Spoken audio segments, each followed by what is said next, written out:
Hello, everybody. My name is David Hopkin. I'm a tutor in history at Hartford College and Professor of European Social History in the University of Oxford. And I'm joined by my colleague, Naomi Lloyd-Jones, who's a modern British historian, and also Husna, who's a first-year Hartford historian. And she is masquerading for the purposes of this recording as an applicant, because it wasn't that long ago that she was going through this process of application, and so we're hoping that she kind of remembers the kind of things which people would want to know. So Husna, have you got questions for us about everything to do with applying to Oxford and to Hartford and history? Yeah, there's a few questions. First of all, tell me about history at Hartford and what that's like. Okay.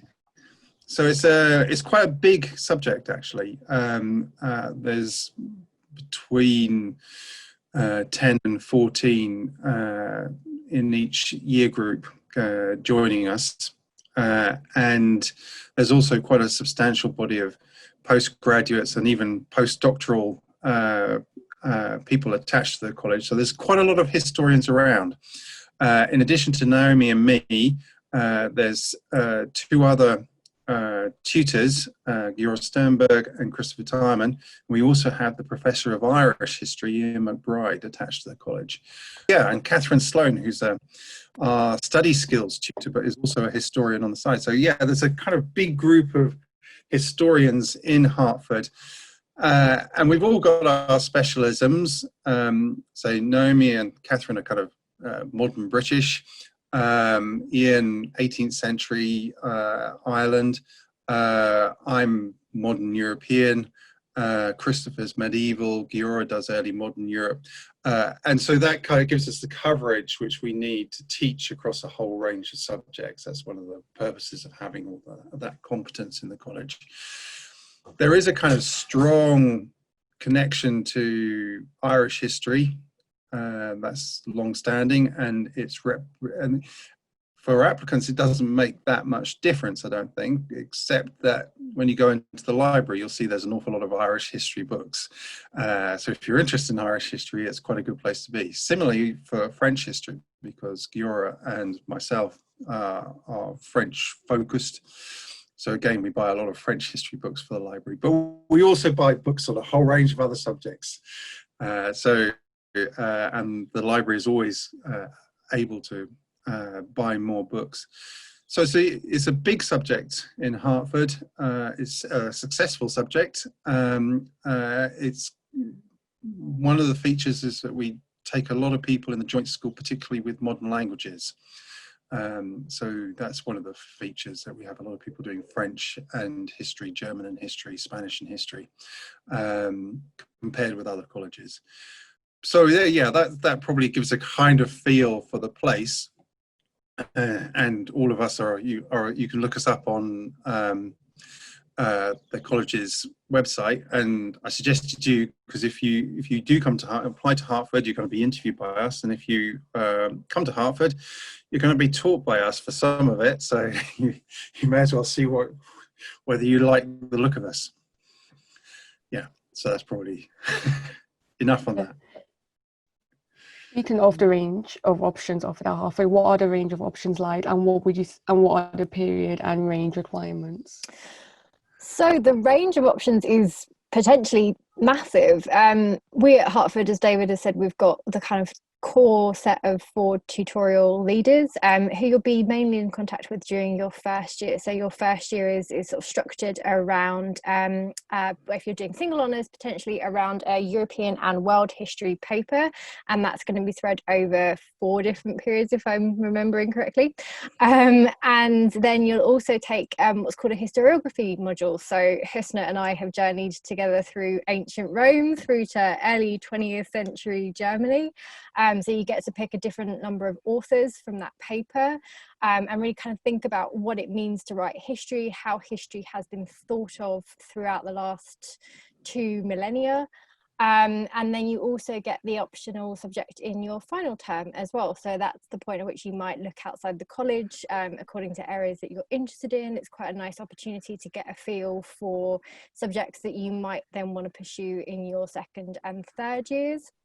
Once you get into your second year, you'll be taking another European and world history paper, again looking at a different period so that you meet your different period requirements.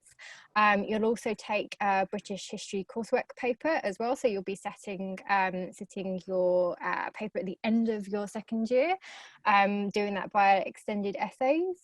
And then you'll also take your further subject. So again, there's a huge range of different periods and different historians that you can come into contact with all over Oxford. So you've got the access to Oxford and to all of the different areas of expertise that's available to you here. And then when you're in your final year, again, you get that chance to explore your own interests. You get the chance to do a 12,000 word dissertation on a subject of your choice. And you also get the chance to look at more primary documents as well. So hopefully there's the opportunity for you to really follow your nose, find out what you're interested in, and have a good explore around different periods, different areas, and different historians. So yeah, there is a huge variety of papers in Oxford. I mean, I can't remember, I did count it up once. I think it's something like 200 different papers offered somewhere within the history curriculum. I mean, it's a huge variety compared with anywhere else. And you do have to, as being explained, you do have to kind of do different periods and cover different parts of the world. You can't just come and say, I want to do British history and nothing else. You do have to do other things in order to kind of that breadth as well as the depth, which we hope that we bring to you as future historians. What would you say the exams are like, and is there any coursework? Yeah, there's most of first year is examined. So there's 4 papers in first year, and those are all examined by a 3-hour. Basically a 3-hour 3-essay type format. Thereafter, as you progress, there is more coursework comes into it. As Naomi mentioned, there's the thesis, the dissertation. There's a British history paper which is done by coursework. There's a special subject, which is again one of these things which enables students to get to grips with primary sources, and that's examined in an exam, but it's also examined by an extended essay. So by the time you get to finals, if you're doing straight history, there's basically 7 papers in finals, and 3 of those are done by coursework. So it's a mix of coursework and exams. If you're better at one type of thing, there's opportunities there, and if you're better at the other one, there's opportunities there. And although you're not going to be assessed on them in terms of your overall degree mark, you'll get used to writing quite a lot, because you'll be usually doing sort of an essay a week quite often, sometimes 2. So it gives you the opportunity to both get used to reading quite widely and quite regularly, but also writing regularly as well. The syllabus is set by the university and is common across all the colleges. And the expertise of the whole university is available to students in every college through lectures and through classes and stuff like that. But there is also a kind of teaching method which goes on primarily within the college, certainly in first year, primarily within the college, which is through the tutorial. And that's where you are writing essays on a topic for that week, which is related to what you'll be examined on, but it doesn't count towards that final exam. It's purely a preparatory work. You're learning by doing. It's quite intense. There's a lot of work every week. If you're doing one, or as Naomi says, possibly 2 essays a week, that's quite tough. But what it means is that when you come to the exams, it's second nature to you. You can just go, someone asks you a question and you can start writing stuff down because you've done it so often before. So that's one virtue there. The other is that by reading a lot for every week, you get really very wide coverage through this Oxford degree compared, I would say, with most other places where there tends to be more of a concentration on a particular course element. But here, because you do have these large period papers or large area papers, you are expected to kind of know a lot about everything, not just kind of a lot about specific things. And going forward as well, one of the things that I quite often get asked at open days is, like, what skills are we going to learn as a historian? And these are very much sort of your standard transferable skills, things that you'd want to try and talk about gaining, really. And the ability to kind of read widely and synthesize information and put together a really coherent and strong argument is something you really do get through this particular degree. And respond to deadlines, and just learn to cope with that demand of work. I agree with the deadlines part. So moving on from the actual course to the admissions process, which I think most applicants are going to be very interested in, what would you say would make someone's personal statement stronger? Okay, I mean, I know that it's a big focus, particularly at the moment. People are discussing personal statements in school. No one gets into Oxford on the basis of their personal statement. It's important to make that clear. This is not necessarily the single most important thing which you're going to do. What it offers to us in particular, because we're going to meet most of our applicants, is an opportunity to see the things which you're doing, that you're interested in, and that you're willing to talk about. So what I quite often suggest to people is that when they're doing this personal statement, they think of it as a kind of set of conversation starters. Here are things which I would quite happily want to talk about in an interview. I'm really interested in, I don't know, the Napoleonic Wars, or I'm really interested in the Mongols, or whatever it is. And I've been reading about them, and that's just a kind of opportunity for us. Or I've been volunteering in a museum or some other historical environment. And just that gives us an opportunity to say, okay, so you went there and you volunteered, or you read this book, and what have you learned? What have you taken away from that? And so it's the beginning of a conversation. That's probably the most useful thing that you can use that personal statement for in terms of an application to Oxford. Yeah, we say, and it's true, that we're looking for people whose enthusiasm for their subject is going to carry them through. As I've mentioned, we are going to put quite a lot of work on you. It's also a degree for self-starters. You've got to get up in the morning and write that essay. You've got to go to the library and read those books. So we're not going to read them for you. So we want to see that people are genuinely enthusiastic about the thing which they've applied to do, because it's going to occupy them pretty fully for the next 3 or more years. And this is a place where you can demonstrate that. And so sort of going off on that, what are the interviews like?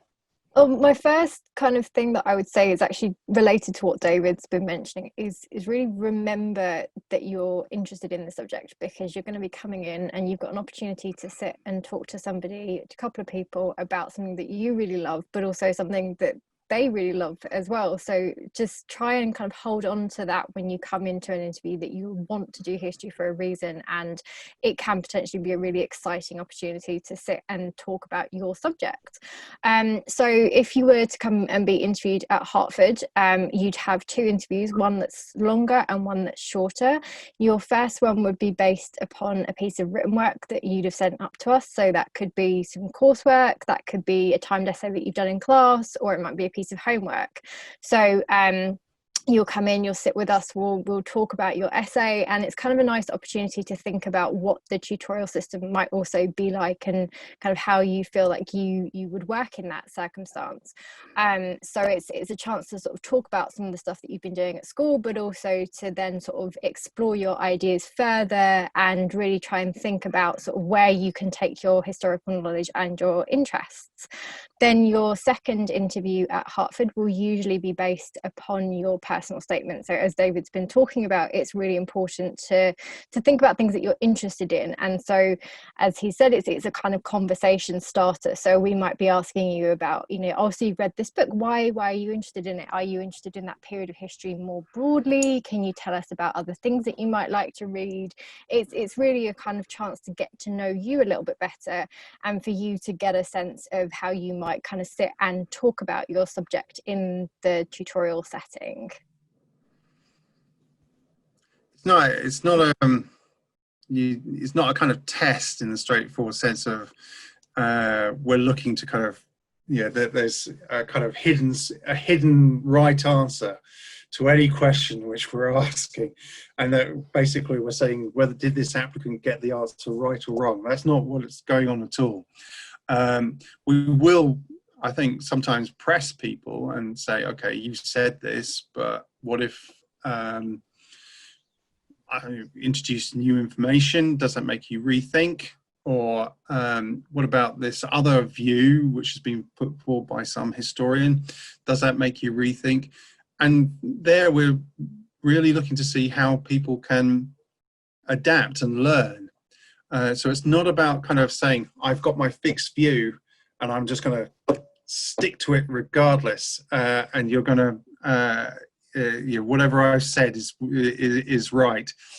We are looking for people to demonstrate that they can learn through this system of talking over issues, because that's how the tutorial system works. It is a conversation in which both parties are supposed to be kind of learning something.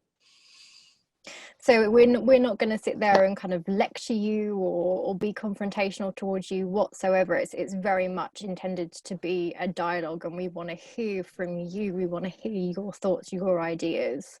Just a piece of advice from me: if you say you've read a book in your personal statement, make sure you've actually read it, because I find that they do tend to ask you about that in interviews. That's a very wise piece of advice. Okay, so the third part of the admissions process, tell me about the hat test. So that would have happened before the interview, and you'll be presented with a piece of source material. They can be almost anything. It could be an account of someone traveling to Iceland in the 10th century. It could be an inventory from a monastery. It could be a letter written by some 14-year-old girl in the 18th century. It could be almost anything.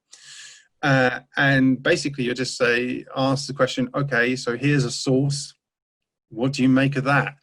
And you need to kind of, what can you infer about the world which created this source? Who's the person who's made it? Who's it for? What does it say about the expectations of that world, the kind of mentality with which people are operating, things which you can anticipate? What are the kind of the gender norms of that society, for example, or how do people from different social backgrounds relate one to another? So some things you can predict are relevant questions, but you can't guess in advance what that source will be. Can you treat this source like a historian would, which is mine it for information? And actually, I think it's quite fun as an activity. I would also say that you can prepare for it to a certain extent. I mean, there are past papers available on the history faculty website, and it's well worth having a look at those to get a sense of how they frame those sources and what kind of questions are going to come up, and even giving a go. And if you can persuade a teacher or somebody to look at your answer and say, okay, yeah, I see what you've done there, that's worked well, but maybe there was this bit which you could have expanded or something like that. That might be well worth doing, because it is a different type of exercise to one that you've probably encountered before, and therefore it should be something which you want to have a go at before the first time sitting in that exam hall in wherever it is in October. And maybe one way to think about the hat as well is in terms of looking at primary source documents, it's another one of those skills that you're going to be developing as a historian at Hartford, especially as you sort of move through your second and third years. And in your third years, you're going to be getting into archives, although luckily with the hat, you're not going to be looking at some really awful handwriting that we might actually end up coming across in real life. But it's kind of another way of thinking about what it is that you as a historian are going to be doing at university. All right. If I apply to Hartford, is Hartford the only college I can get into?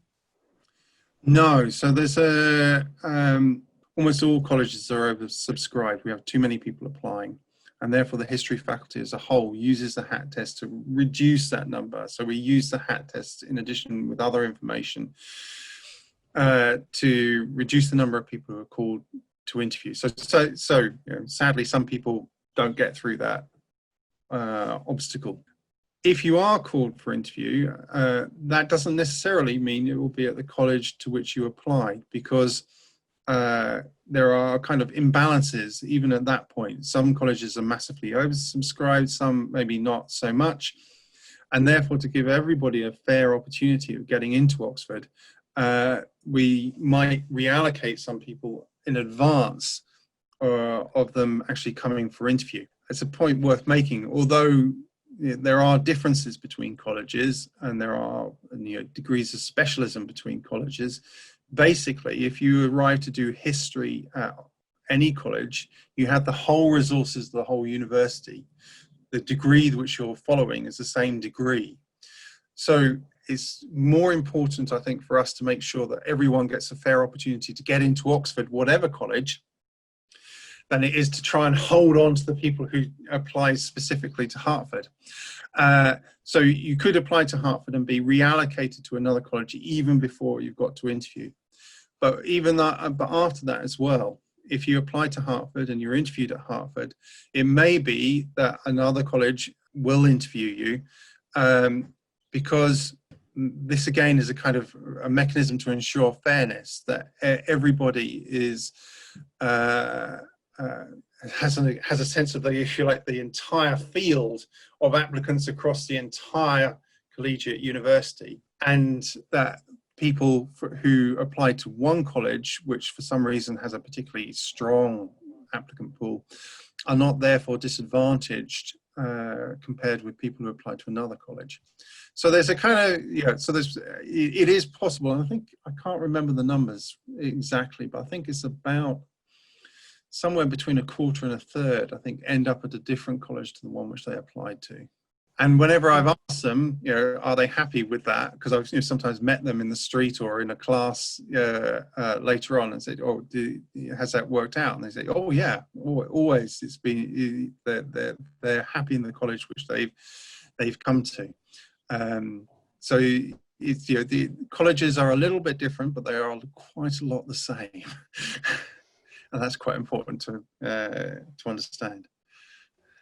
Okay, and so rounding it off, what is it like to study a joint subject with history? We do two, history and politics, as I mentioned earlier, in particular history and modern languages. And that's something which we're probably, I think, the largest recruiter for history and modern languages of all the colleges. So that is a slightly distinctive feature of Hartford. Basically, with those joint degrees, it is more or less, you've taken a degree, you've cut it in half, and then you've put the two pieces together. So it's not a kind of separate degree program. It is basically half of the history degree, half of the politics degree, or half of the modern languages degree. And you just have to kind of put those together. And from a timetabling point of view, can be quite complicated, because it means that you might potentially be doing both subjects in a particular term. But because we are operating with this tutorial system in which you've got very small group teaching of one or two students per tutor, we are actually quite flexible, so we can cope with that. History and politics, I think, and you can slightly weight it more towards one or the other as you go on. History and modern languages, there is at least one joint paper, and as you proceed towards finals, instead of doing a thesis, you do what's called a bridge essay, in which you combine the skills that you acquire from the modern languages degree with your historical skills to do a particular type of dissertation. But that's the only kind of paper which is specific to that degree. The other distinctive feature, of course, of history and modern languages is that the students will go abroad for a year. They spend their third year abroad and come back and do their finals in their fourth year. I think that's all the questions I have. Is there anything else you Okay. want any prospective applicants to know, or do you think everything's already been covered? I'm sure people do always ask, why would I come and do history at Hartford rather than any other college? And as I said, you may apply to Hartford and end up in another college anyway. So I'm not going to try and specifically sell Hartford to you as your only place that you could do history. That clearly isn't true. Its selling points, I suppose, are it is quite large. It has quite a strong student body. It's got these strengths in particular areas like Irish history and French history, European history more generally. Yeah, it's very handily located. I hope you found, Hisna, for first years that you can walk out of Hartford straight into the history faculty library, and just a few steps further takes you to the lectures.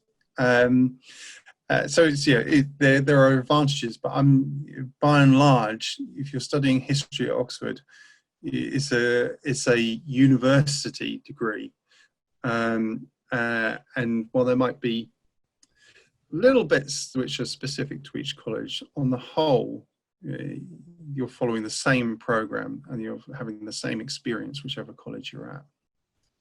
I think that's about it. I think we've covered our bases. Okay, thanks very much. And to people who are watching, hopefully we'll see you in December for interviews in whatever form they take. Bye. Bye. Bye.